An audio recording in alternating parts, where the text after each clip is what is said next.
The Colorado Avalanche. Notable fans, producer Drew. Yes. And listen, they've gone through a couple of changes in the last few years, and since their Stanley Cup victory in 2022, they've had moments where you thought, oh, they're for sure doing it.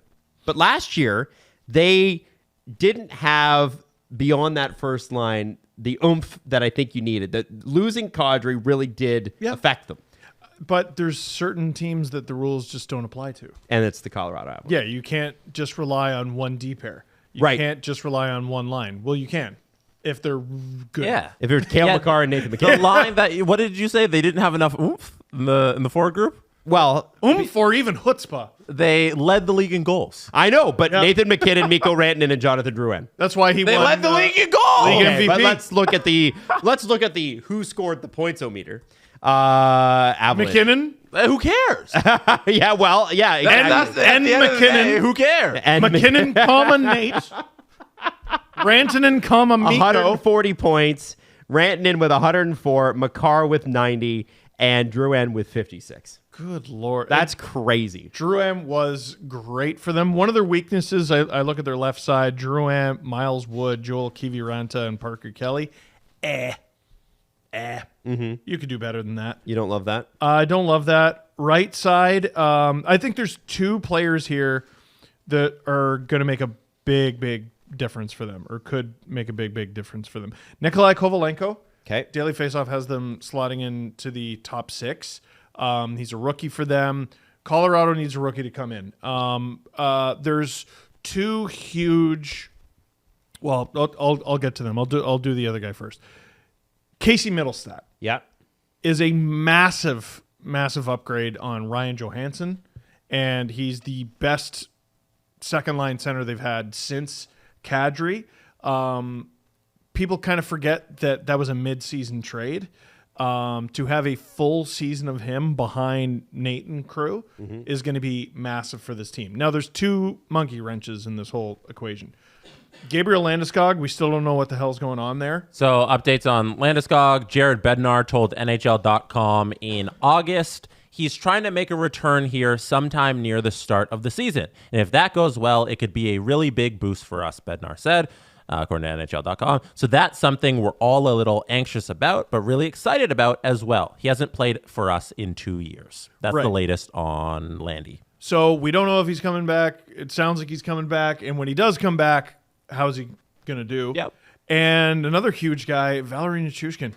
Yeah, Valery Nichushkin update. Here you go. He's eligible to return to the lineup, to the team on November 13th.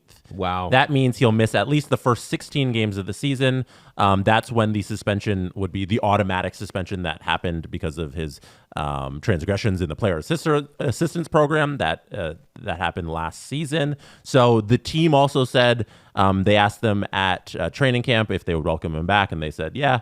Everything water under the bridge. If he comes back and he wants to play and be a member of this team and help us win, we will welcome him back. So, And that takes a juiced forward group. Yeah. And makes them juiced. yeah. So But- there's and two then- possible additions. But then with him, again, you get him back. Are you getting him back at 100%? Yeah. He's missed the first 16 games of the season. So it's funny, they scored the most goals in the NHL. So if they just continued on this road, they'll be fine. And to that, they might add Landeskog and Nichushkin. Right. Yeah. Terrifying. Not bad. On the back end, you've got a really amazing top 4. Taves, Makar, Gerard, Manson, but also a couple of guys that are younger and kind of great, or at least great potential. Yes. Eric Brandstrom. Yep. From the Ottawa Senators, first-round pick of the Vegas Golden Knights, and Oliver Shillington, formerly of the Calgary Flames. I think we all know what Taves, Makar, Gerard, and Manson are. Let's talk about Brandstrom and Shillington as the potential bottom 2 defensemen on this team. What do you like? What do you not like? What do you need to see? Well, Colorado plans on having the puck, so that's a good thing. Yeah, they can do that. But you talk about two guys with enormous potential who just have the cushiest damn job. Here's what Colorado needs. You can't not shelter them with that type of a top 4. Well, you can't not shelter them. They will be sheltered, and that's good. I don't think this is the way Colorado thinks. But if you wanted to give Makar and Nate and everyone a break, Makar and Taves, I should say, you could do worse than those two. You really could. Like, there's a lot of teams where you look at a certain pair they have or their third pair, and if like the Oilers' top line gets a hold of them, they're dead. Yeah. I don't look at the Avalanche and think that. Jesse? Brandstrom's such an interesting case for the Colorado Avalanche because the Ottawa Senators made a curious decision the day before free agency to not qualify him. That he spoke to Denver media at the beginning of training camp, and he said this whole thing happened very fast. It was the day before free agency. They decided not to QO me. Colorado reached out very quickly on July 1st with this contract, and they got him for $900,000. It's unreal. It's an unreal steal because here's a player who can be an offensive force on the back end, like all of the other Avalanche defensemen have been over the years. It's Cale Makar in particular, and when Bo Byram was there and all that fun stuff. So you have another just guy who's going to put up points from the back end. So this forward group that we're talking about, like, hey, they are the best forward group last season in terms of scoring goals. They're now going to be supported even more in the depth of their D from an offensive standpoint. It's fantastic signing. Well, and it's not like you're Brandstrom and his agent and you look at the Avalanche and you're like, I'm going to be on the top power play. No, you know. No, you know You what might not role even be on you're the playing. second. Yeah. Yeah, Bednar got this kid to play in a specific role, and they know we have guys up front, and you're not going to break that unless you turn otherworldly, and you can sit here and just make your money and be happy. It seems, too, that Brandstrom's needed a change of scenery for about 2 or 3 years. Remember, this is one of the centerpieces of the Mark Stone trade, right? And what was interesting in Ottawa was that he seemed to fall out of favor with DJ Smith. Clearly, they wanted a change, but Ottawa wouldn't give him up because they valued what he had. This guy is a talented hockey player. I have to be honest, the Ottawa coaching situation over the last 5 years, no disrespect to DJ Smith and his staff, but if we're gonna call a spade, it wasn't great.